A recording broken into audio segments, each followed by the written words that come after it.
Hi, my name is Erin. My name is Logan Keenan. And this is the dinner menu project, and we're advertising veggie burgers over Meaty burgers. So, I'm going to be advertising veggie burgers, which are definitely the way to go. Because when you have veggie burgers, you are not killing livestock, and you are using photosynthesis to get your energy, which is a way better energy source. Photosynthesis is when a plant absorbs CO2, water, and they also absorb sunlight from the sun. And sunlight.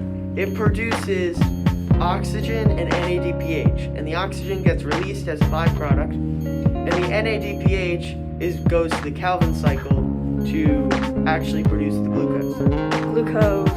and then in the Calvin cycle they absorb CO2, and then that CO2 gets spun around by the NADPH in the Calvin cycle, and it gets turned into glucose, which is stored energy, and that stored energy gets passed on through the plants to the plant-based burgers, and then it will give the heterotroph that eats it energy.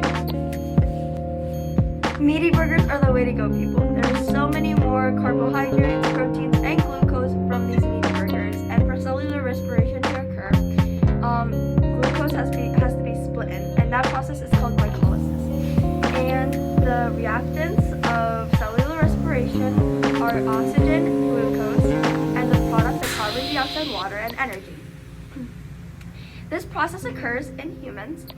It usually occurs after we're eating food, and it's basically how we get energy from the food. So the food and the glucose inside the food is being broken down so we can get energy. And if oxygen is present, then glycolysis is followed by the Krebs cycle, and if no oxygen is present, then fermentation occurs.